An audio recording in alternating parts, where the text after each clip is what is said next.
Hi everyone, and welcome to another episode of Lockdown Dads. My name's Ian Dinwiddie. I'm the founder of a coaching business called Inspiring Dads that helps stressed dads to balance work and fatherhood. I've got two children. I've got an 11-year-old daughter and an 8-year-old son. And I'm James Miller, editor of workingdads.co.uk, author of Dads Don't Babysit, which I've forgotten to put on the shelf. I used to have that on the shelf all the time when I did the. I haven't sat here for a while. And I forgot about that. And also a father of two children, two different children. And we are joined today by Ethan Salathiel, coach, consultant, living system. I am one of the above as well, only one of the above, and also a father of two as well. Thanks for joining us, Ethan. My pleasure. Lovely to be here. Thanks very much for having me, James and Ian. Let's start with the question that I don't know. Maybe it's becoming easier to answer these days. I don't know. But it's been a tricky one over the last year. But it seems straightforward. But it's not. How are you, Ethan? Yeah, it always seems quite a loaded question, doesn't it? I totally understand. I'm good. I'm the ultimate kind of optimist. Lockdown sort of had highs and lows, but I think that we're coming out the other side now, and as a family, very positive. My wife and I in sort of what we've been through. But yeah, I mean, we at the beginning of the crisis, my wife was heavily pregnant, so she's in her second and then third trimester, and then my son, my second child, was born at the end of July. I can't believe it. He's nearly 9 months old now. I think 9 months tomorrow, actually. So there was great anxiety and stress at the beginning, being worried about the pregnancy, and it was also an IVF pregnancy, so that kind of had an additional level of challenge associated with keeping her safe and the baby safe. But now that little Zachary's here, he's just been a whirlwind and a joy, and it's all of that sort of worry and negativity has turned into absolute positivity. And it's been similar on the work front, actually. Beginning of all of this, coaching and mentoring and consultancy budgets tend to dry up, and I sort of struggled a little bit. But now with well-being and sort of equality, diversity, inclusion being kind of at the forefront of people's minds, I'm seeing a bit of an uptick and been involved in some great programs recently. So yeah, sort of shades of light and grey, really. That's kind of how I'm feeling. I guess it's one of those things that we'll only know some time from now, and we'll maybe discuss this shortly as we discuss how we all have been this week. But whether having a child in lockdown has been horrible because it's been locked down and it's been terrible. Obviously you've got an older child, so you can compare it to some extent, or whether it's actually been a nice distraction and a good thing that you've been forced to spend that time with your baby or whatever. I guess we're beginning to move into a stage where you can actually make a judgment on that, I guess, rather than just survival, which I suppose in some extent a literal sense it's been in the last year. Yeah, absolutely. I think it has been really nice to have the quality time and be around 24/7 for the family, in terms of support, for every sort of milestone that Zachary's been through. I've been there to see it firsthand, and that's been really fantastic, actually. And as I say, been very positive for me as a personal experience, but appreciate it's not been like that for all, but yeah, it's been good. We'll come back, touch on that in a tick. But Ian, how have you been this week? I'm good. How are you? How now? am I? Yeah. I don't know how you've been all week. I want to know, how are you? I'm good. I'm as Ethan said, I think it's definitely feeling an upturn in interest in coaching, well-being-ish side of things. I've got a couple of unsolicited things through LinkedIn this week, really interesting sort of potential projects. Really, really nice to kind of get that real sense that people are looking ahead and saying, actually, the worst of this in some ways is behind us, and therefore we can build a sort of better future. We can start to tap into some of those things, hopefully, that dads have experienced, and that actually, building a better care of dads is part of that conversation. I had my vaccine call up, so my fear of missing out, I was definitely feeling FOMO. We were getting people all over we got friends in Guernsey, everyone getting vaccinated, Wales, people getting vaccinated of our age, and then suddenly, bang, bang, I'm in, I'm booked in, I'm feeling excited about that. I don't know why. I mean, it's, never excited about any other kind of vaccination, but I think it feels significant, doesn't it, as we move down those sort of age groups. And tonight is the first time I'll be on a hockey pitch, umpiring for the first time since October, I think it was. So that's quite nice because that's my hobby. So a bit of Friday night action in Bromley. So or Beckenham, actually, it's technically Beckenham, Bromley and Beckenham Hockey Club. Fantastic. Yeah, so I'm looking forward to that. Good. What about you, James? Well, very much mirroring your experience, apart from the Friday night action in Bromley. I mean, that can be a lot of things. I'm talking as somebody I'm talking as somebody from Bromley, and Friday night action in Bromley. That's meant a lot of different things over the course of my very much mirroring that. I feel flipping brilliant, right? Because as you say, Monday I was allowed to get my vaccine, had it booked. Wednesday I got my vaccine, and I got Moderna. Yes. I got the silver medal one, not the bronze medal AstraZeneca. Oh, controversial. No, it's true. It's not controversial. I was out on the golf course on Tuesday night for the first time, and that's partly to do with my back and obviously ongoing back issues that were the long-time listeners of this podcast will be aware are still ongoing and still aren't interesting. But being able to be out and do your hobby and play golf just mentally just made me feel amazing. And then I was at the physio this morning. He was very happy that I've been out playing golf, that everything's looking good on the back front. So had my jab, had a really sore arm. That was weird. Like I literally couldn't lift my arm to 90 degrees to my body because it was so sore. That was weird. Like, I thought it might be a bit tender, but I wasn't expecting that. But not knocked out by the vaccine. Like my partner had AstraZeneca on Tuesday night, and she was completely wiped out on Wednesday. But all right now. I think just from what we've all said, it feels like the overall feeling is that the future is here, that for the first time in a year you can start looking forward and planning things and thinking about things. You can plan to play hockey, to play golf or whatever without thinking, oh, maybe it's all going to get shut, maybe I'm going to catch something, yada yada yada. It just feels a lot more positive than it has for a long time, and I suspect if you were mental enough to go back and listen to all the previous episodes of this podcast, this is probably the most positive we've ever sounded. Oh, great. Definitely. There were some dark moments. In June. There were, like you both shared in terms of sport, that's always been my release, but I sort of forgot it, with all of this craziness. And it was my birthday recently. My wife bought me a tennis membership to the local club. And so I'm going to make sure I go once a week now in the evening just to join the group training session and have a few hits with people, because you're just finding yourself, aren't you? And it's really important as dads that we remember who we are as people and, individuals.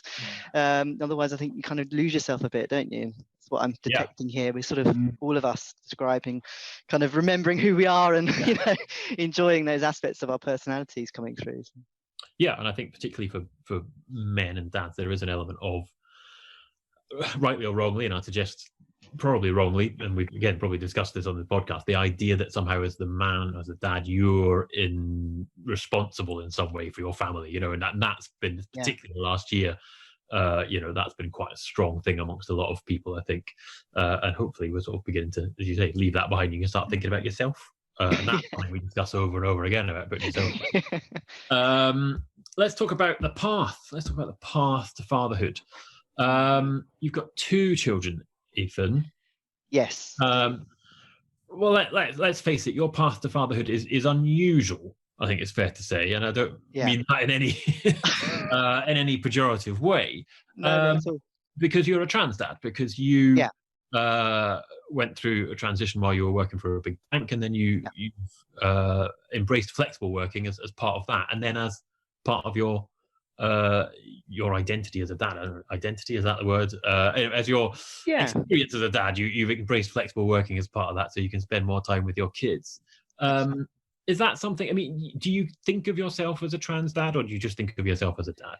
It's funny, actually, my wife and I were talking about it recently, when you completed your transition, which I have, what are you then? Are you still trans? Are you still transient? Are you still going through that journey, or, what's the word you describe when you finished it? And it's an interesting one. I don't think there's kind of the language for it, but in terms of how I just describe myself as a dad, and just a regular dad. And like you say, it was a very interesting path for me, in that my sort of being propelled into being, when my wife and I got married, we then had the discussion about wanting to become parents, and we knew that our path would be slightly alternative to kind of the norms. And so we went to this fantastic show in London, the Alternative Parenting Show, and we found out what it would take, and it was IVF was the kind of route that we had to go down. But then just by realizing then when we started to talk about what would we call each other, you would be mummy or mum, and what would I be, and just couldn't solve that puzzle. So then it made me face up to the real challenge, which had been my life to that point, which was that I was trapped in the wrong body and it just didn't align with my mind. So I had to sort of confront that fear and do something about it and change my entire identity, to make it fit, because actually it wouldn't be fair to bring a child into this world if that wasn't resolved for me. I think, first and foremost, me as an authentic dad, or as a person, in fact, is just really important to have that relaxation and comfort in my own skin, to then be able to be a better parent as a result. So yeah, it's been quite an amazing journey, and like you say, flexible working has been a big part of it, taking 1 day a week with my daughter, who's now 4.5, until she was 3. So that was fantastic opportunity to learn as a father.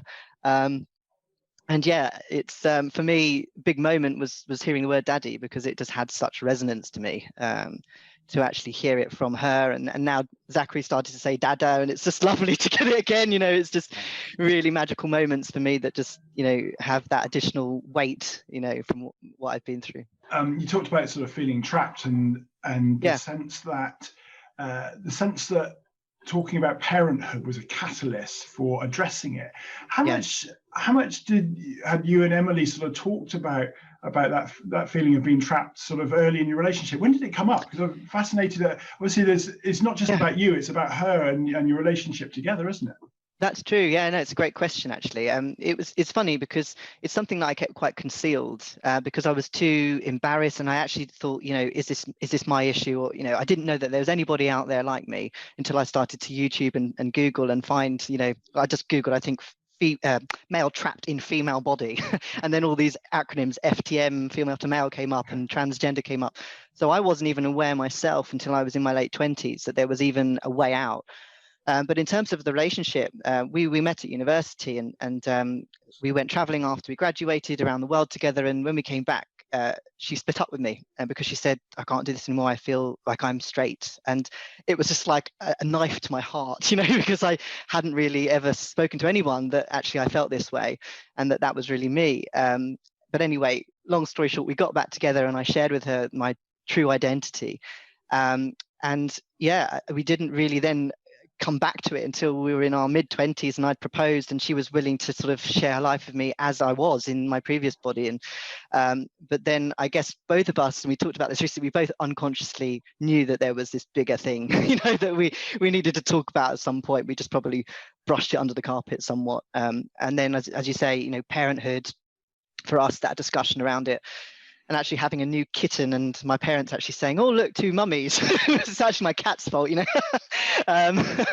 actually made us really just address it more full on, and I say do the research, and then realize that there was a path for me, and how much better do I feel now, like, James's question about how I identify. I'm just a man, I'm just a dad, that sense of being okay in myself is just so, it's just a weight lifted, which I'm sure is conveyed in the way I parent. I mean, how much, and this is, it's difficult. Now, all right, I find the best way to be an ally is to make it about yourself. Yeah, that's what we'll do. We'll make it about me. No, but there is an element of that. In that, what we have in common here is we're all dads, and we want to talk about being a dad and being a dad in the pandemic. But having you on obviously is an opportunity to talk about being an ally, if you like. And one of the tricky things I find, and it's really tricky because I'm sort of putting it on you, and I don't want to, but I'm also putting on. I'll explain. Yeah. One of the trickiest things about trying to be an ally is that it shouldn't be on you or whatever you want to call it, marginalized group, to explain their issues, or to have to talk about it, or to say, this is how you are, and you shouldn't have to explain to me how to be an ally. The work should be done by me, and yet you're here, so it feels like the best way for me to find out is to ask you. Yeah, please do. Yeah. How does that impact you? Again, it comes back to the identity thing, I suppose, and that. I'm saying, all right, you are trans. You are the whole of trans. Can you explain it to me? And I don't have all the answers. Yeah, exactly. And is that basically a massive pain in the ass, or is it something that you're sort of happy to take on to some extent, or you'd rather just, move on? As you say, you're a man, you're a dad. Why keep going back to something that's to some extent in the past now? Yeah, exactly. I think it's an interesting one because, I've never been like hugely, flag flying, I'm not sort of a campaigner or a lobbyist, or I'm not, to that extent, fighting all the time for trans rights, although I passionately believe in it, of course, because that's who I am. But yeah, I think that the responsibility doesn't just lie with the allies, actually. I think it is a matter of people like me being, feeling empowered enough and able to share their stories. I think that's what it's all about. And it links to some of the work I've been doing in sort of reciprocal mentoring, in that, like, I'm working with the BAME population at the moment, and getting them to mentor and coach upwards at the executive level. And I've made that point exactly, that it's not, the burden's not on you to solve this problem. This is everybody's issue, and it's something that should be shared and balanced out. And I think it's just the typical kind of coaching way of being, isn't it? Asking the open questions, and those people not feeling a burden. I don't feel a threat, you asking me a question, but just being happy to share anecdotes as to what my life's been like. But I don't think that I'm anything remarkable. I kind of feel quite strongly that I want to sort of normalize this, and not make me kind of some token trans man, or put a label on me, because actually I've kind of gone through all of that now, and I just want to be accepted for who I am and what I've always given to the world. I don't know if that answers it at all, but yeah, I think it's a sharing piece, really. Yeah, I think that's the fundamental thing. Is it's open conversation that comes from the right place. Exactly. Well intentioned. Yeah, yeah. But anywhere near the social media, coming from the right place is the crucial part of that. Don't be a dick, isn't it? I mean, exactly. I mean, there's a lot of misunderstanding and hatred out there, which has just come from sort of beliefs that people have gathered evidence, but not actually speaking to somebody that's lived through things. But it's not just trans. It's, with anything in life, right? You need to, find your own balanced argument by, gathering the facts and speaking to people about it, rather than make judgments without substantiation. So.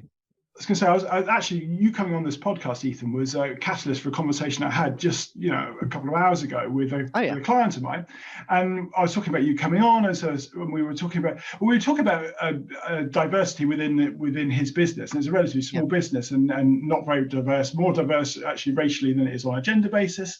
And then I explained that you were coming on and what we're going to talk about, and he said, oh, well, that's really interesting, because one of my daughters, who's 16, 17, sort of said she feels that she's non-binary, and so we had a conversation about how that felt for him as a dad, and he was kind of learning things and learning how to interact in a different way and be much more thoughtful about his interactions with his daughter, because she was expressing in sort of something different outside of his experience. So we were, it was actually, I know you don't want to be put on a pedestal, but just by the fact that we were going to have this conversation, it then opened up a conversation that we wouldn't have otherwise had. So I think there's something there. That's wonderful to hear, and I think I'm always aware of the knock-on effect of these conversations, like you say, just having a wider audience. But also, you think of my mother and father are head and deputy head in a school, and they've, from being a parent of mine, felt my dad's gone on a big journey, and they're now talking to parents and helping support networks within the school to help children that are identifying in different ways. And so the knock-on, it's just amplified. My sister's having conversations with her friendship groups, my wife's having conversations in her organization, and we're talking to my children all the time about various identities being acceptable and just being you. And so I just think it's not just the one person, is it? It's like you say, everything around it. It's ripples. System. It's the ripple effect. These ripples come out, don't they? Just a couple of things before I want to move on. First of all, are your mum and dad head and deputy head in the same school? Yes. They are. My mum's the head. I did go to that school, yeah, and my daughter's been to the nursery as well. It's all a bit ancestral, but no, it's my mum's been there 42 years, 20 years as head this year, but my dad recently joined in the last sort of 5-10 years. I don't know how he got that job. Yeah. Well, they started there. It's a long story. They started there as PE teachers 42 years ago. My dad left when we were born to do other things, and then he rejoined recently, became the special educational needs coordinator, and then he's become deputy. Yeah, it's all a bit, it's a family run affair. That must have been hard, though. It must have been hard going to school if your mum and dad are it was knocking on the staff into. Oh, man. Yeah. I got treated differently. I've changed the tone now, but I'm going to just briefly nip back to the previous topic, just because, again, Ian said he was talking to somebody. Bizarrely, I got a message from an old friend who I haven't spoken to for ages last night. This is quite spooky in a way. And it said, "Help me understand the trans right dispute, please, James." Oh, really? Then went on about, because he thought I'd know better. And there's some points he makes, which I don't want to go into it and discuss it here. Yeah. But I would suggest my answer to him will be is go and talk to some trans people. Go and don't talk to me. I can't. I mean, I'm happily. I don't think I can explain it better than somebody who's actually lived it. I think that's probably the answer, isn't it? Is if you really want to understand this stuff. Yeah, I think it's like with any. There's been lots of press, hasn't there, publicity around certain issues, and I saw in today's news around sort of the protective belief around gender identity in employment law terms, and I think in all of these cases it would be really good for the people concerned to speak to people that had the lived experience and not make judgments before actually understanding it fully. I think that's just a starting point in anything in life, and something I'd encourage, and I happily speak to that person or whatever. I'm always very open to share. So yeah. Keep off social media. That's right. Keep off. Yeah, exactly. You won't get any insight. Literally no insight whatsoever. Talking about allyship in general, I mean that obviously is a part of your coaching is around a sort of more inclusive culture. Yeah. Is that fair to say? Yeah, absolutely. Yeah, it's about allowing those voices to be heard at various different levels in organisations, and ensuring that people have a platform to share from and to talk from, and yeah, as I say, the reciprocal nature of the way that we're working just kind of cuts the typical hierarchical sort of power dynamics that are at play in a lot of organizations, and turns that on its head, and creates that openness and that respect for one another in the culture. And where do you think dads fit into that? We talk about an inclusive culture. As Ian will testify, I suspect that dads are not necessarily thought of as part of that. In terms of the D&I, dads aren't necessarily thought of as part of the equation, but I'd suggest that they are. Would you agree? I would totally agree, and something I've talked about recently with a colleague of mine that I think I'm just so fed up with siloed thinking, and these sort of pockets of employee networks or business resource groups or whatever you call them, and actually that intersectionality is really important. And so if you've got a women's group, invite dads along, and if you've got a dad's group, invite mums along, but actually parents and different perspectives. I just think just opens the dialogue up, doesn't it? That's just a natural way of thinking that I think is progressive. And I don't think we're ever going to solve. I was part of LGBT plus groups in banking organizations, and I'd always argue for straight allies to come in on that, and as part of women's groups I was always encouraging men to be involved. And I just for real parity and equality, I think we need the conversation to be inclusive, properly inclusive of all. And what's your experience been like as a working dad? As you say, you've adopted flexible working.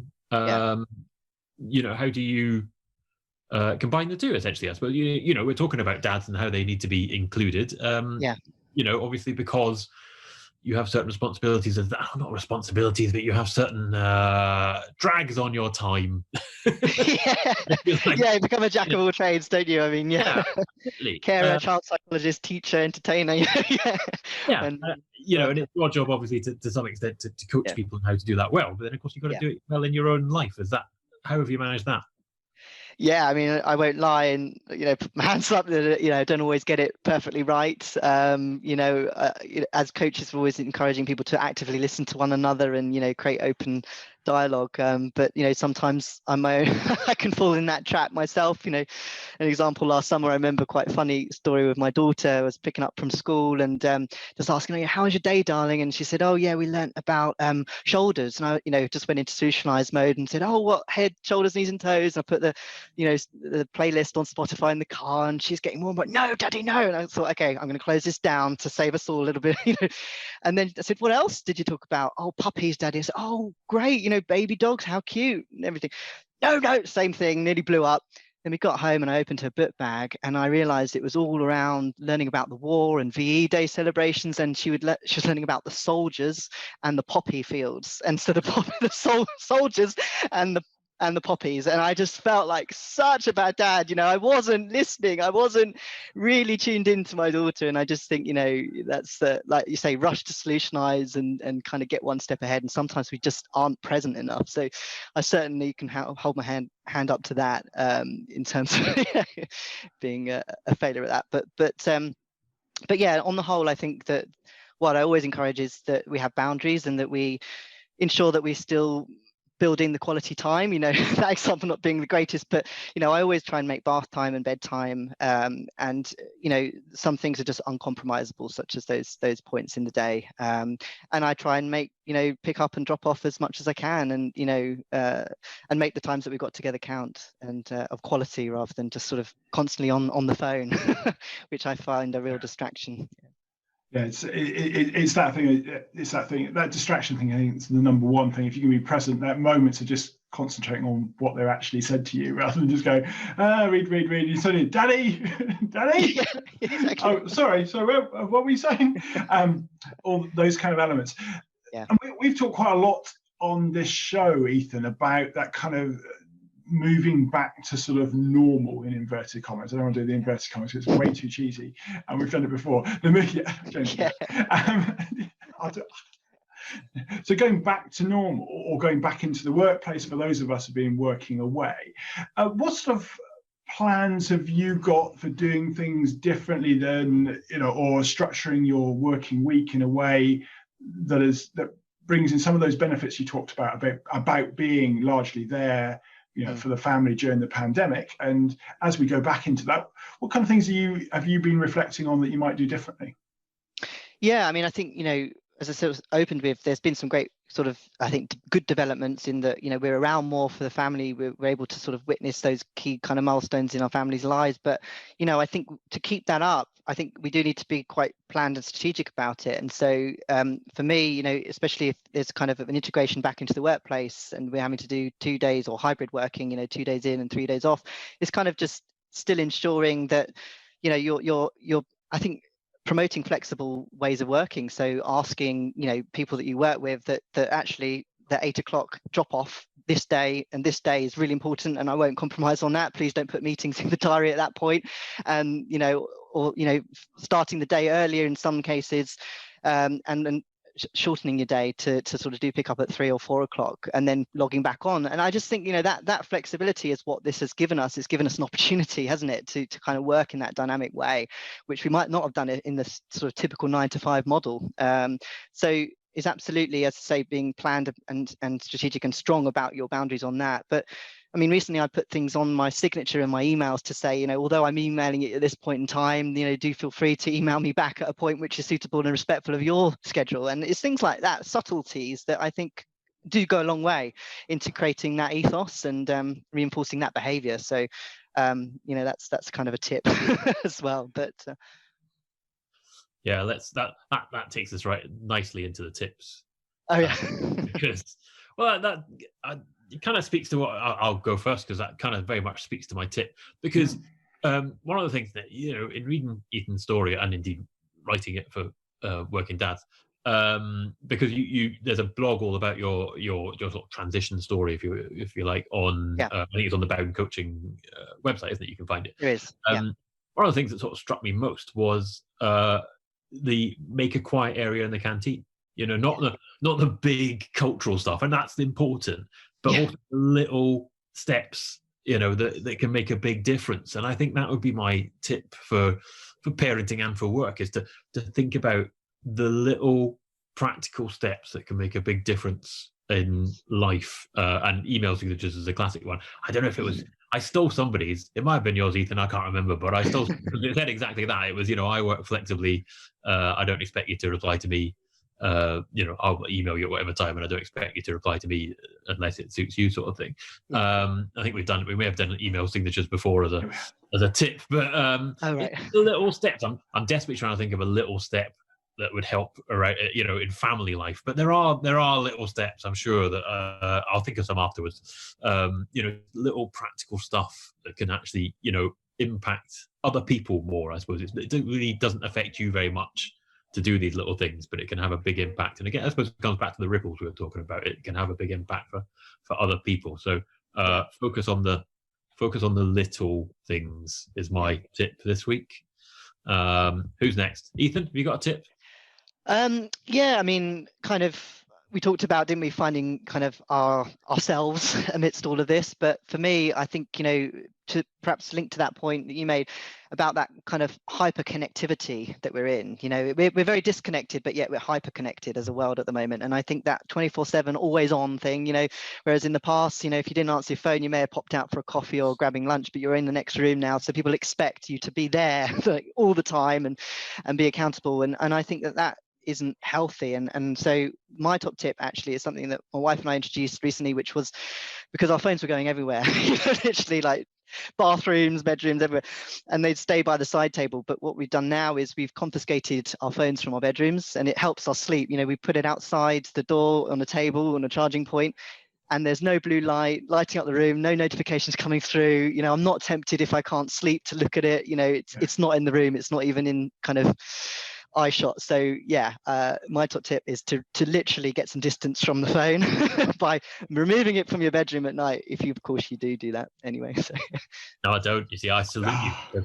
You're already ahead of me then. I know it's a good tip, and I'm like, I know this would be a good thing to do, but I can't do it. It's like, it's awful. But having said that, I've trained myself to play a stupid game called Two Dots. I've trained myself. The minute I open Two Dots, because I tend to play it just before I go to sleep, I immediately feel sleepy. I've managed to train myself. Oh, wow. Like a dog, essentially. The minute I open this game, I start yawning, and that makes me fall asleep. Good for you. Maybe that'll be it. I should have saved that for another week as a tip, shouldn't I? Ian, what's your tip? Well, I just want to reflect on the fact I admire Ethan as well for the keeping the phones out of the bedroom. The excuse we have is that it's our alarm as well. Okay. Maybe the answer is to buy alarms, but it's absolutely it's the perfect tip. It's one of those things where we all know that it makes sense to do that, but some of us are more resistant than others. I've got a little tip, and it's a little thing, and it's something that came up this week with my son, who, for the first time, he's kind of, since we've gone back from homeschool into lockdown, he's struggled a little bit because there's been repetition of stuff that he already knows, and he gets a little bit bored on some topic areas at school because it's repetition and checking what they know, and it's kind of stuff that happens anyway at school. And he starts saying, I don't want to go to school, which that's not really his thing. But at the same time, that's what happens in the morning. But at the same time, in the evenings, he'll tell you how much he's enjoyed school. So actually, as a coach, maybe I should have come up with this. However, it was Lisa, my wife, who came up with this idea. And she said, well, why don't you get him to write down, at the end of the day, a few good things about the day and a few bad things about the day, things he didn't like. And then he can have that. And when the next day we can reflect on it, and then he can see when he's kind of going, I don't really want to go to school because it's really boring. I was like, well, actually, this week these are all the good things that have happened, and we've got something. Is there a pattern in the things you don't like? And can we, maybe we can talk to the teacher and say, well, actually, if you do this, then he'll feel a lot happier. But it's just this little thing, and he's only 2 days in. It's a little reward chart thing related to it. But he's written down. He's done a bit of journaling, I love which that. is in his own, and he's got one of these. He's got one of these A5 notepads, just for him, and he has written a couple of things on the first page. But so far, so good. Little thing, and he practices handwriting, so everyone's a winner. So that's my tip. It's a tip that's genius. It's a tip with read across as well, because there's a lot of talk about journaling and gratitude journals at the moment. Even I've kept a diary for donkey's years, so I don't really understand it because I've always done it to some extent. But I think, it's a good tip for children, but it's a good tip for adults as well, right? It is. Journaling and all that sort of stuff. Absolutely. Whenever I work with someone on a one-to-one basis or any basis, I always suggest that they have a notepad that they use just for the coaching process and their thought process. In the same way that I have one for the podcast, which was your tip, James, to have a podcast notebook. So, podcast notebook. Nothing else goes in here. So, this is an amazing series. That is 2 episodes we've done now, and they've all been really good tips. How long is this going to last? How long do these run? How long are they going to run? How long do I start talking about pants again? Chocolate biscuits, checking your energy bills. We're doing well. We've had some good ones. Let's keep up the standard. Ethan, if people want to get in touch with you and find out what you're doing from a work perspective, or just kind of know more about your story, where can they go? Yeah, they can find me on LinkedIn. I'm just Ethan Salathiel, or my website is boundcoaching.co.uk, and I'm also on Twitter quite actively. So yeah, hook me up there. Fantastic. Well, we'll put the links in the bio and the show notes for that.